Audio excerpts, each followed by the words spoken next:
Whew. Well, movie theaters are back. At least with some regulations, but still, they're back. That gives us signs that people are trying to get back into their usual business little by little. While it can lift our hopes, I still urge you to keep your guard up. Even though I understand that sometimes, well, after many months of not doing too much progress because of the incidents that are happening, well, you can't be sure 100%. But either way, well, it's been a while since I've been to the movie theaters, so I decided to watch the movie, this week's movie, The New Mutants.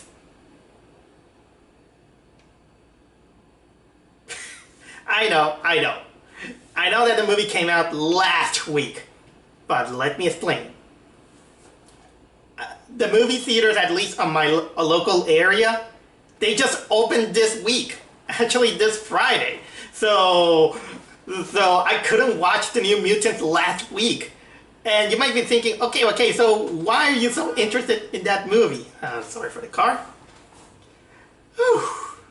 Well, mostly because I was very curious, since this is a movie that was supposed to come out on April, but it was also supposed to come out last year, and it was also supposed to come out in 2017.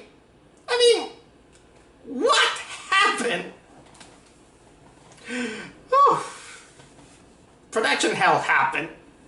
Oh man, poor movie. So yeah, this is a movie that, because of many circumstances that I don't know, maybe probably because of the Fox/Disney merge, or that nobody wanted to care about the movie that wanted to take on the superhero genre to horror pacing or something like that. It was both interesting, but at the same time, let's say that many people don't have too much faith on the X-Men movies. Yeah, The New Mutants is kind of like a spin-off to the X-Men. It is in the same universe.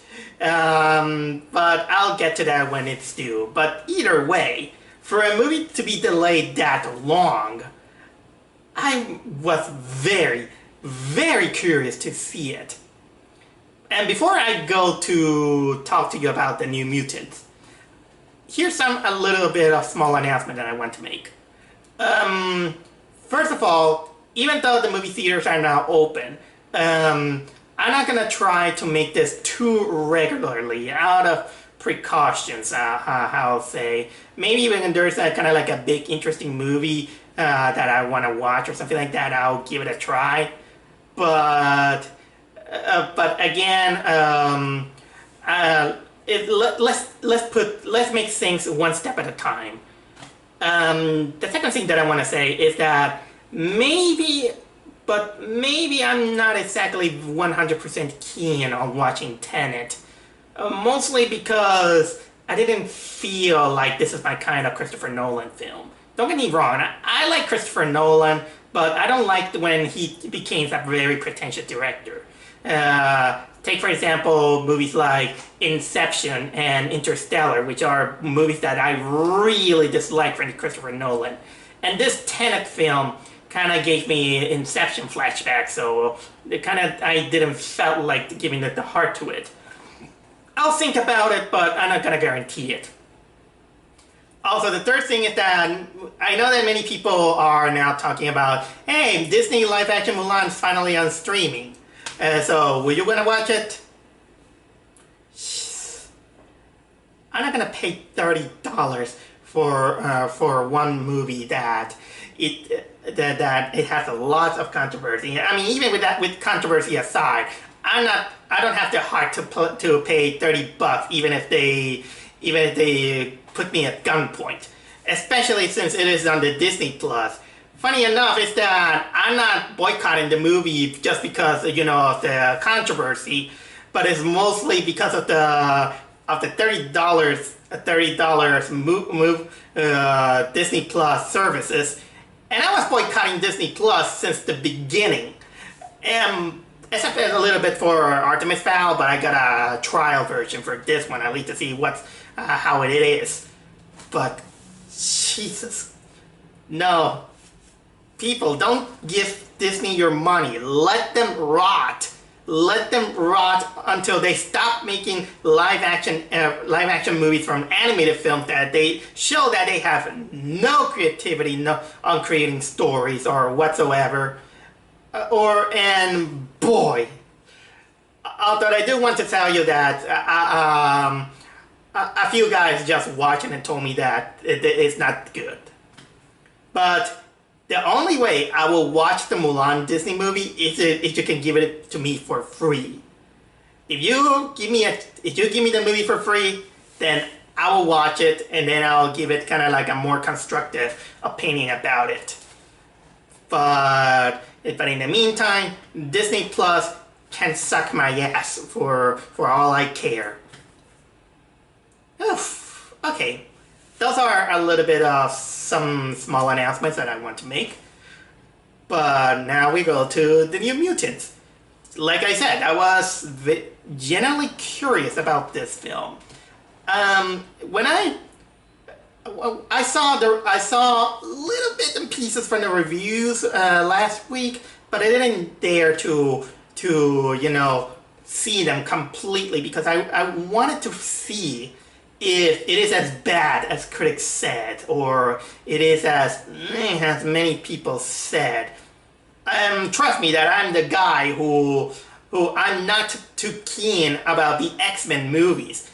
Sometimes here and there I get an enjoyment out of it, but I have a little bit of lost faith when it's about Marvel superhero movies made by Fox, considering that each year they get worse and worse and worse. Like, for example, Venom, like, for example, Fantastic Four, or like the Dark Phoenix. So how do you think I'm going to trust the New Mutants, even if they're going to try a little bit of a different approach to it?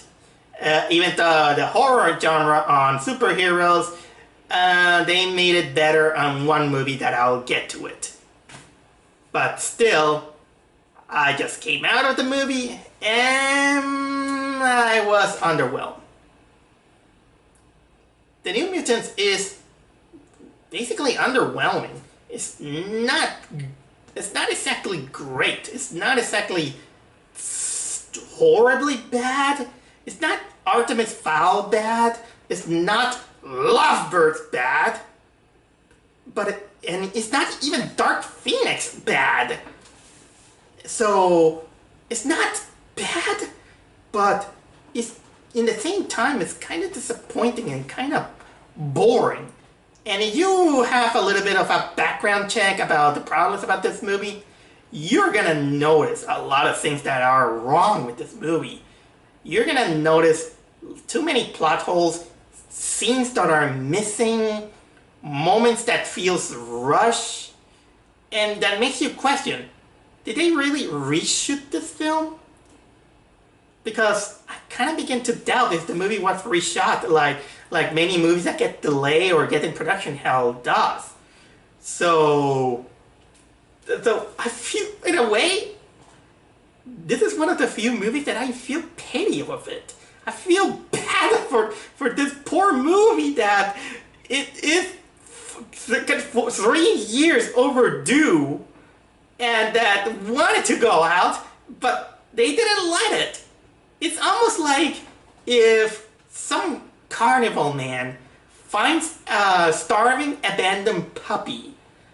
It decides to train it to become the very best that no one ever was, into making people laugh or be entertained, or giving it kind of like a story out of it with this dog.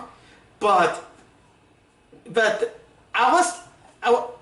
thing is that it's almost like I was that client, and then I watched this poor dog struggling to get some fame, but unfortunately no one feels amused. I wasn't even amused, but the poor dog looking at the puppy dog eyes, it makes me think that it went to so much trouble to at least go and meet.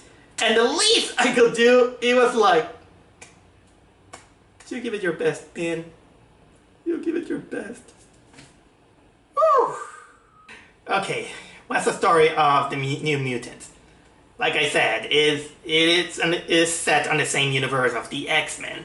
The movie started out with this girl named Danielle Moonstar. Sorry, there's something about that name that gives me the giggles. It's kind of like a name for an anime girl, for a magical girl anime. So yeah, she wakes up after a tragedy that kills off her father. She wakes up in the middle of a medical institute, which is run by this doctor named Dr. Reyes. And basically she says that she picked her up alongside other kids, and they have superpowers, you know, X-Men powers. And unfortunately, she doesn't know what powers she have. And some of the kids do know what powers they have, but they have problem coping with it. So she's still stuck in this medical institute. It's almost like a X-Men version of What Flew Over the Cuckoo's Nest, about the kids trying to cope out with their traumas, their past, about finding out their powers. Apparently, because the doctor said that they must be safe, they must save themselves, they must acknowledge themselves. But little did they know that there's something shady on the premises. First of all, there's nothing shady about a medical institute in which there's only one staff member. You know, I was being sarcastic. Oh man. It's an okay story. Most of the horror elements, they kind of treat it almost like in a dark psychological trauma version. If you're familiar with movies like Dark Swan and how they handle the dark psychological teenage drama, you're gonna be familiar with this movie. But it's kind of a little bit annoying or outdated to see that most of the kids acting and the way of how they are portrayed, they're mostly all the time, you know, like angsty, rude, the world doesn't understand me kind of teenage vibes that they have. It kind of like they're trying their best to be the new Buffy the Vampire Slayer. Which, coincidentally, there are TV scenes in which the kids are watching Buffy the Vampire Slayer. Man. Our main character is not exactly that interesting. For some reason, the way she's dressed, her hairstyle, I thought that she was the same girl from Wish Upon, but it isn't. She's kind of all the time kind of mopey, and the first few minutes of the movie she's very suicidal until she's saved by this other girl who took an interest on her. She saves her from being, and they become best buddies. Apparently when there's this gothic, apparently it is shown that in movies, don't get me wrong, just in case. Apparently, it is noticeable that when you have short hair, and it kind of automatically turns into a lesbian. And yeah, there's lesbian romance in this movie. I don't know how the hell did I pin it up. And I'm the kind of guy who tries to not go into the stereotypes or when it's unnecessary. So sorry about that. I'm sorry. Oh man, again, I feel pity for this movie. Okay, the other character, for example, this redneck boy who apparently has the power of turning into a human rocket, but he always gets himself injured. You always see him injured. There's this Latino guy who's kind of like the sports jock who doesn't want to talk about his power, and of course, for lack of better words, the bitch. the blonde bitch who acts like a bully. She talks back to everyone. She's basically kind of like the most hateable character. But you know what? I've seen worse. Funny enough, last week I saw the third season of Infinity Train. And the main character of Infinity Train are more despicable than than this girl. But she has her moments, of course, in which she really acts like a big sociopath. And of course, that the biggest thing that she clinches on is that she has this kind of like this pterodactyl puppet. A little bit like Spencer, but more like a dinosaur that she carries around, and she carries around like she's freaking Mr. Garrison with Mr. Hat. And she acts mean to the main character for no reason. No reason at all. But, you know, sometimes people, they have no reason to be mean to others. Cinematographically, it's not very bad, but sometimes it's too dark or too grim or too grimy. So much that, in a way, it's depressing. I know that that was the intention. They wanted to make it like a horror movie, a psychological horror.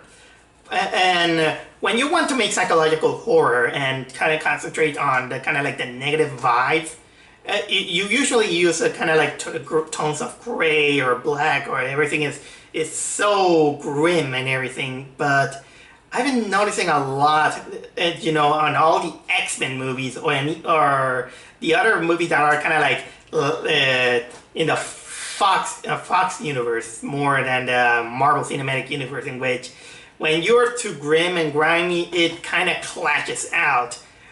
Which ironically, because of the movie's intention, is good enough. How the camera shot is okay. Some of the choice of the music is okay. The pacing, this is where it suffers somehow, because for the long time of this movie, which is a lot of expositions and a lot of people talking about coping or what they're doing or something like that, or moping around, the movie gets boring fast.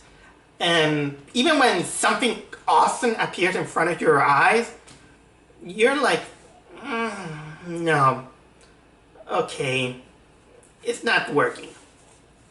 It does, and here's another thing that this movie fails, and unfortunately, it also affects what it was intended to.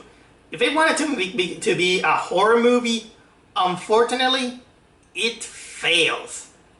Although, luckily, I'll give it the benefit of the doubt that the movie tried to not rely on jump scares. There might be a kind of like one or two, but it's not the usual cliche jump scares that you notice. They wanted to be more psychological, but they're ineffective. Unfortunately, they are very ineffective. And the bigger reason I'll say is because you can notice that for a horror movie and trying to be psychological, it's also really, really tame. It's a PG-13 film that, if they wanted to go for the horror aspect, I will push it to an R. Let me see blood. Let me see carnage. Let me not just monster that come out of it with poor CGI, because honestly, that's freaking lame. When CGI hasn't taken over, trying to be horrific, but it feels more synthetic, that it kind of lost the charm. And it doesn't help also that it is in a universe about superheroes. We know that when you got superpowers, you have powers that are beyond your imagination. So the part about the superhero and the paranormal, they kind of come on par, in which the mystery is gone. There's no grounded reality to surprise you with something that is so ungrounded. So and you need kind of to step up a little bit more in order to bring out a scare, even in the psychological area. This is why a movie like Brightburn does it better. Because Brightburn, while being a superhero movie, which is basically what will happen to Superman if it is gone on the wrong side, is effective because not only because of the acting, but it took advantage about what horror can be done with this kind of powers, and it shows with blood and gore. And this intensifies the thrill and the fear of that someone will get killed by something like that. And there's also the psychological trauma of the kid. But this is kind of another debate. But otherwise, this movie felt really, really tame to be a horror film.